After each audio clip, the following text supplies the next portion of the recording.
Hey guys, today we'll be making an adorable Poofy summer deco mesh wreath. What you will need, I have a 16-inch wreath ring that already has the stems attached, but you can also make this wreath with a plain wreath ring and attach your own stems. Check the description box down below for videos showing you how to do so. An adorable sign for the center. Deco mesh, so I have 21-inch deco mesh as well as 6-inch deco mesh. You can even use 10-inch deco mesh if you prefer. Chanel stems, scissors or a rotary cutter, and a hot glue gun. Alright, let's get started. So the first thing I like to do is raise all of my stems. I feel like it just helps the wreath making process go a lot faster when the stems are ready to go. So I'm going to start with my 21-inch mesh. I'm going to fold it to a nice little point and start on my outer ring. Place my mesh and twist it a couple of times.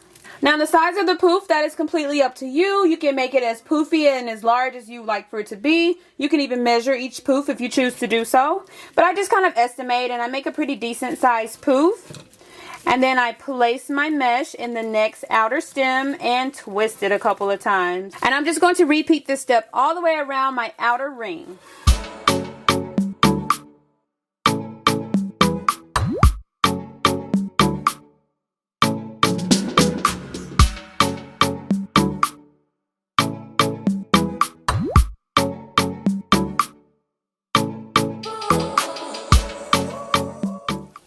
Once I complete the outer ring, I'm going to repeat the same steps on the inner ring.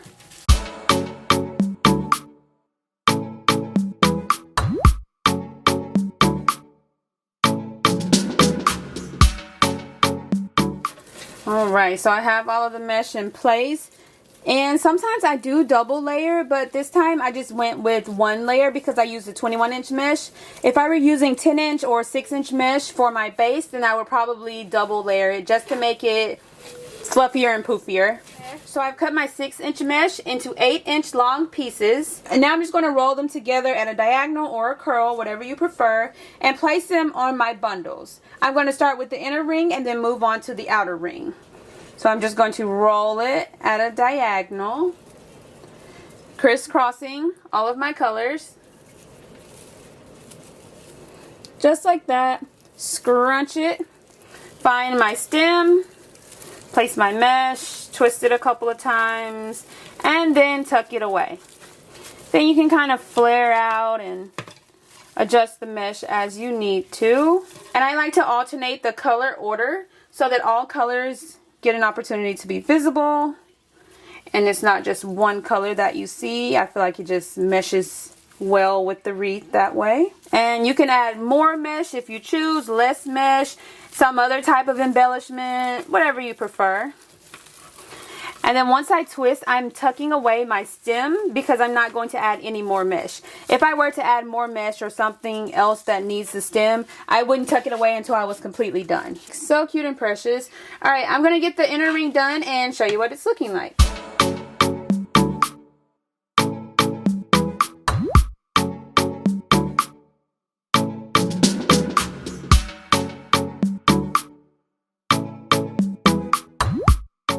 Alright, so I have placed mesh all along my inner ring. It looks so cute and precious and poofy. I think it's just adorable. Adjust and maneuver as necessary. So cute and precious. Now I'm going to add mesh to the outer ring.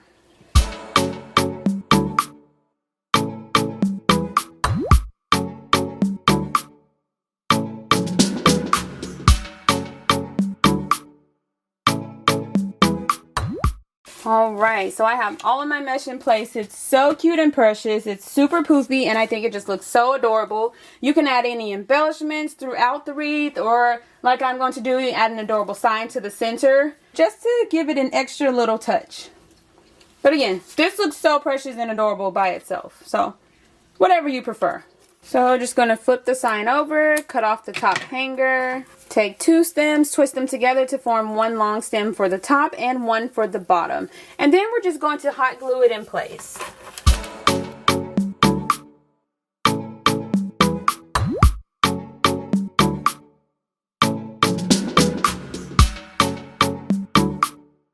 I'm just going to snugly place my sign in the center of my wreath.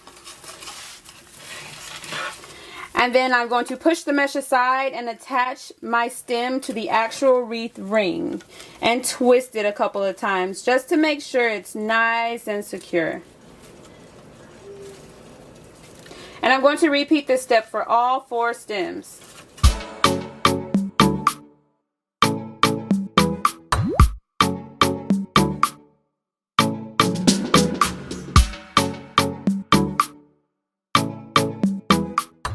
Alright, once I have all of my stems in place, I'm just adjusting and maneuvering, making sure that I don't have any gaps or spaces. Everything's looking so cute and precious. So I was going to use my ribbon to make an adorable bow, but I think I want to add the ribbon throughout my wreath. I think that'll look so cute and precious. Sometimes I add a bow and sometimes I add it throughout the wreath. This time, when I'm wrapping up, I feel like I want to add it throughout the wreath. So I have cut my ribbon into 8-inch long pieces. And I'm just going to add it throughout the wreath. And the only thing you have to do is just untwist your stem, place your ribbon, and twist it back. Not a huge deal. It does save you a step if you do it while you're making the wreath, but sometimes when you see the finished product, you want to change things up and make it look different, which is completely fine. Go with whatever you prefer. So I'm just going to go ahead and add this ribbon, and I think it'll be the perfect final touch. So I always say, don't be afraid to change up a plan. Don't be afraid to do something different than what you were initially thinking, because when you see it, you can come up with new ideas or different opinions on it.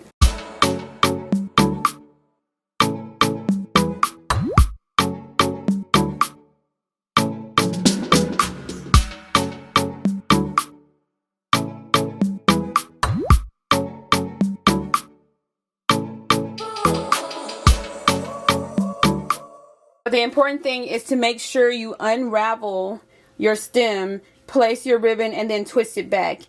It will be faster to just place it on top, but then that stacks the mesh too high. And so just make sure you unravel, place your mesh or your ribbon, and then twist it back, as opposed to stacking it on top of the already twisted stem. Okay, so I'm just adjusting my ribbon. I think it's so cute. And we are all done. So cute, simple, and easy to make. Modify the color, the style, add in any additional embellishments you prefer.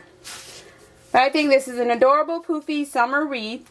Again, you can add in some fun decor throughout the wreath. I have an adorable sign. You can leave off everything. I did go back and add in some ribbon, which I think was so fun and cute. I did not add the blue ribbon, but you can add as much ribbon as you'd like.